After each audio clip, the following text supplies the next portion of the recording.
students, today is your SST turn. Lesson number 17. They made our life richer. So student, in third video I will explain next topic of this chapter, kings and emperors. ठीक है, इस पे हम राजा और emperors के बारे में पढ़ेंगे. ठीक है, एम्परर मीन्स होते हैं सम्राट, किंग मीन्स राजा.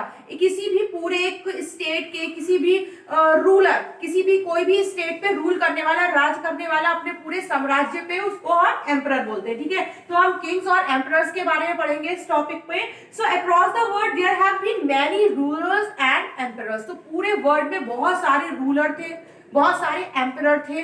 उनका पूरा साम्राज्य था जहां पे वो रूल करते थे, राज करते थे. Who have understood the need of their people and have worked hard to make their people happy.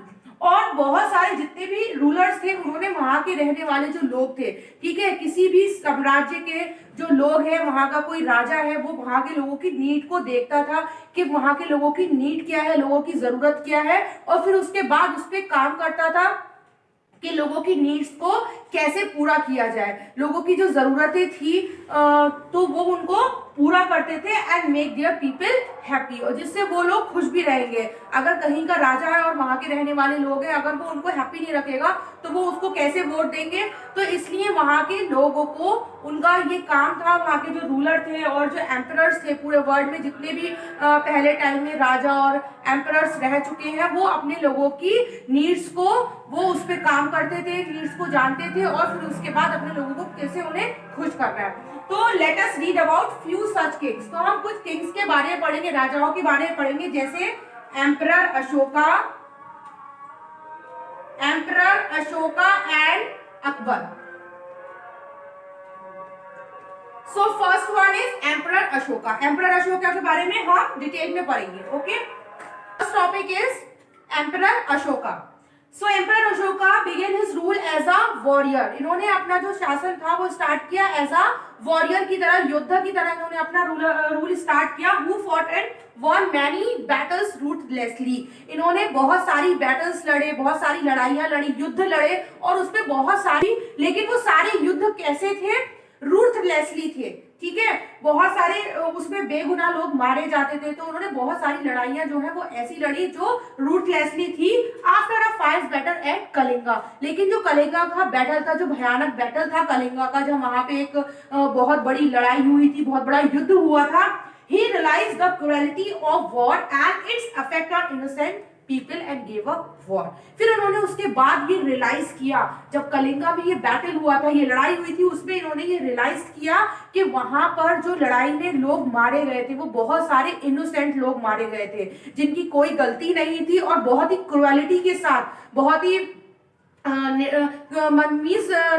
निर्दयी व्यवहार किया गया था उनके साथ, और बहुत ही क्रुएलिटी के साथ वहां पे लोगों को मारा गया था, जिसमें बहुत सारे इनोसेंट पीपल भी मरे गए थे. तो उस लड़ाई के बाद इन्हें ये रियलाइज हुआ कि वो गलत हुआ, और उन्होंने गिव अप कर दिया उस वॉर से. He became a followers of Buddha. और उसके बाद ये किसके फॉलोअर हो गए, किसको मानने लगे? गौतम बुद्ध को मानने लगे. And he spread the teachings of Buddha through his poems and carved them on rocks and pillars to be put in the different parts of his empire. उसके बाद ये गौतम बुद्ध की टीचिंग्स को फैलाने लगे, स्प्रेड करने लगे, लोगों तक पहुंचाने लगे, और उनकी मूर्तियां जो थी, उनके पत्थरों की बनी हुई मूर्तियां, इन्होंने अपने पूरे एम्पायर पे, पूरे साम्राज्य पे उनकी मूर्तियां लगवा दी, ताकि लोग गौतम बुद्ध को फॉलो करें, उनकी टीचिंग्स को फॉलो करें, और खुद भी ये गौतम बुद्ध को मानते थे, उनके फॉलोअर थे, तो लोगों को टीचिंग्स दे देते. ठीक है, he also help to spread the message of non violence. और ये कौन सा मैसेज स्प्रेड कर देते? नॉन वायलेंस का, अहिंसा का. मीन्स किसी से लड़ाई झगड़ा नहीं करना है, बिना लड़ाई झगड़े के हमें कैसे रहना है. ठीक है, सो ये इन्होंने नॉन वायलेंस का मैसेज स्प्रेड किया.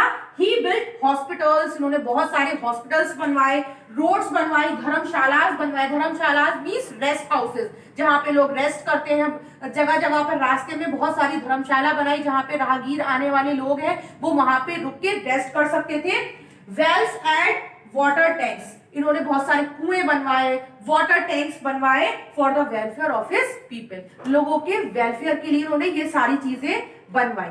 Okay, now student, this topic is completed. Next topic is Akbar. So emperor Akbar was one of the greatest Mughal emperor. ठीक है, ये भी एक ग्रेटेस्ट मुगल टाइम के जो मुगल पीरियड था, उस टाइम के ये एम्परर है, सम्राट है, इनका बहुत बड़े एम्पायर पे इनका भी रूल था। He was an intelligent and kind ruler, ठीक है। ये बहुत ही ज्यादा, अकबर जो थे बहुत ही इंटेलिजेंट। मोस्ट इंपॉर्टेंट क्वेश्चन अगर आपसे पूछा जाए कौन सा मुगल एम्परर बहुत ज्यादा इंटेलिजेंट और काइंड था, तो आप बताएंगे अकबर। इंटेलिजेंट भी था और साथ में काइंड भी था, बहुत दयालु था।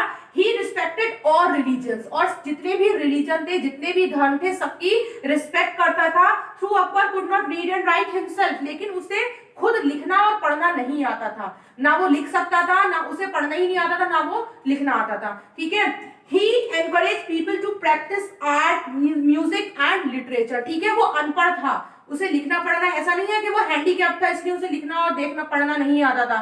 वो अनपढ़ था, इसलिए उसे लिखना पढ़ना नहीं आता था, लेकिन वो लोगों को एनकरेज करता था, लोगों को मोटिवेट करता था कि वो आर्ट, म्यूजिक और लिटरेचर ये सारी चीजें सीखे।